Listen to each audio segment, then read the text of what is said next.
Fast food was supposed to be the cheapest option. It was never about quality, it was about convenience, quick and affordable. But somewhere over the last several years, that deal has largely fallen apart. Restaurants and fast food places have lost their minds.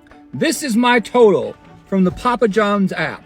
The average cost of a fast food burger meal climbed to $12 in 2024, which is up from $7.50 just 5 years earlier. Many complain that the portions are smaller, the service is worse, and even in some cases, you're now being asked to tip before your food even shows up. What used to be a low-cost fallback has started to feel like a bad deal. And this shift in fast food has opened a window for competitors, one that Chili's didn't just notice, but completely capitalized on.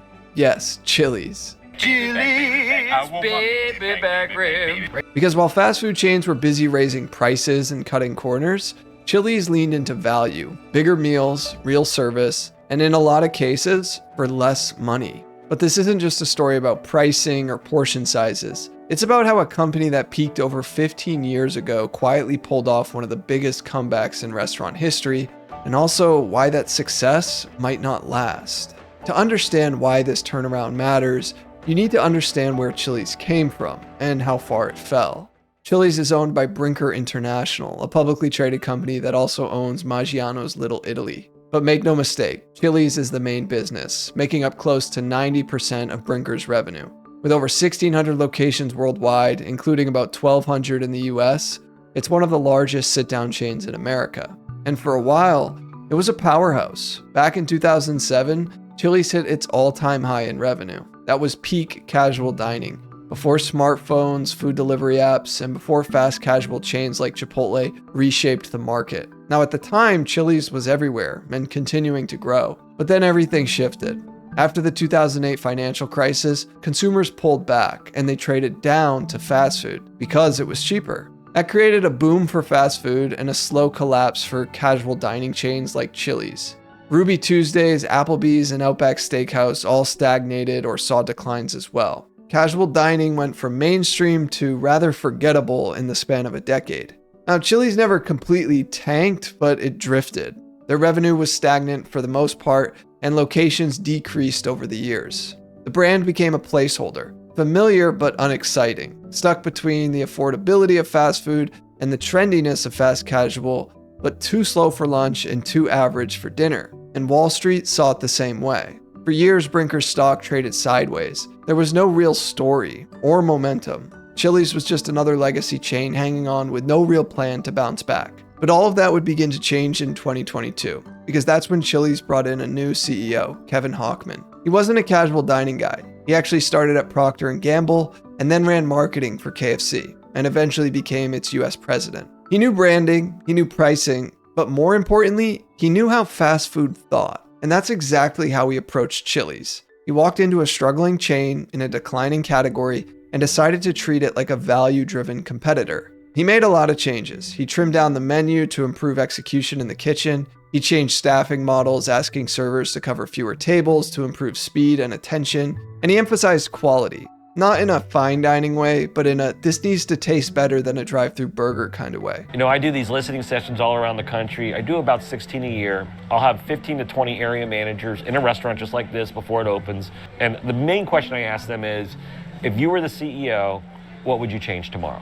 It's a very provocative question. Sometimes they're a little hesitant. I'll be like, hey, when you're cursing under your breath that the corporate made you do X, this is your chance. I'm the CEO, I can make change. If you don't tell me now, you can't complain about it, right? And they get all fired up and they give me lots of good ideas. But also, most importantly, he compared Chili's to McDonald's, which was a surprising tactic since casual dining chains in the past didn't really consider themselves rivals to fast food. He capitalized on the frustration consumers had and flipped it into marketing. People are saying a fast food meal at around $16 is ridiculous, he told the Wall Street Journal. So why not come to Chili's instead? In 2024, Chili's launched a 3 for Me deal starting at $10.99. It included a full-size burger, a side, and a drink, along with unlimited chips and salsa.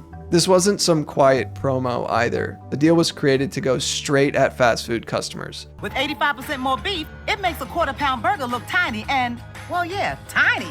This Chili's 3 for Me is the best $10.99 you can eat. It hit exactly when consumers were at a breaking point.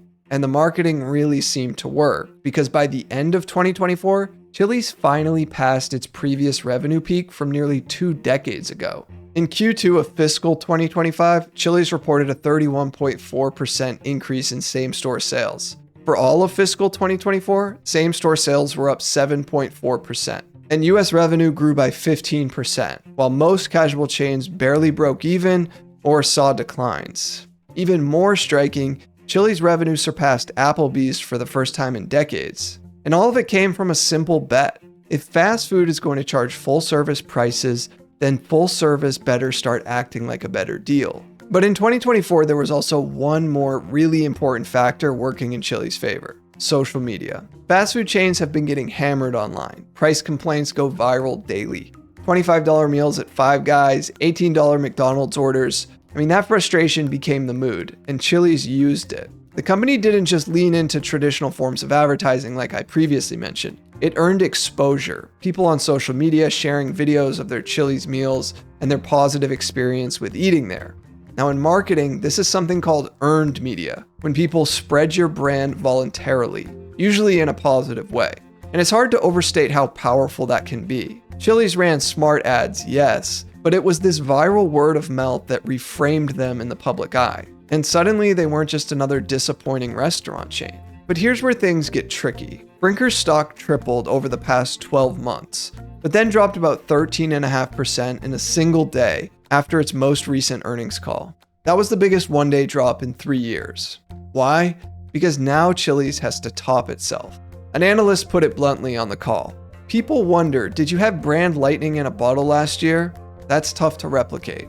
Even the CEO admitted it. He said, it's going to be harder to look at that and go, I have 100% confidence that this is going to happen again. So currently now the company is trying to diversify its wins. Chili's is leaning into its bar, which already sells more margaritas than any other restaurant chain in America, 25 million a year. Chili's $10.99 combo might be great for customers, but it's not necessarily great for their profits. These kind of value meals usually don't carry high margins. Sometimes they barely break even. But that's the point. Their CEO calls it a barbell strategy. Offer a compelling deal on one end and balance it out with higher margins on the other. You come in for a cheap meal, but maybe you add a dessert or get an extra appetizer or upgrade your drink. And unlike burgers, alcohol margins are much better for restaurants. Now, several other big name companies use this type of strategy in similar ways. Costco's $1.50 hot dog, Walmart's everyday low prices are just a couple examples. But that's what makes this model work. It's not about making money on every item. It's about getting people in the door and then offering them a reason to spend more without it necessarily feeling forced. And of course, if you just want the cheapest option, you can absolutely still get that. So over the last couple years, Chili's is winning. And anecdotally, one of the main reasons this even came to my attention was because so many of you commented about them on my previous fast food videos, stating that they were one of the only chains actually offering value and that it made more sense to go there than some of the more traditional fast food places. But with all of that said, it's still important to put this comeback into context. Even in spite of Chili's reaching all-time highs in revenue last year, Brinker International's total revenue for the year was a little bit under $4.5 billion. Now, of course, any dollar amount in the billions is sort of incomprehensible. But compared to other giants in the fast food industry, it pales in comparison. McDonald's pulled in almost $26 billion last year. Chipotle crossed $10 billion. Yum Brands, which owns Taco Bell, KFC, and Pizza Hut, sits on a global scale far beyond what Chili's operates at. And of course, the business models aren't apples to apples. I still think it's worth pointing out the scale of a victory like this. So while Chili's is having a moment, it's still a mid-tier player in a field dominated by giants. And more importantly, this run isn't guaranteed to last. Same-store sales growth is already expected to flatten by the end of the year. Analysts have warned that Brinker's current valuation leaves little room for error, and even CEO Kevin Hochman admits that these value meals only make sense as long as customers are also buying higher margin items like appetizers, desserts, or alcohol. It's a real balancing act, and it only works as long as people are still willing to spend a little extra. But that's getting harder across the entire restaurant industry. Inflation concerns are rising, and while it's come down from its previous highs, it still currently sits above its target rate of 2%. Recession concerns are also increasing, and consumer confidence is dipping to some of its lowest levels on record. According to Black Box Intelligence, restaurant traffic is projected to fall 3.3% this year. That includes fast food, and that includes casual dining.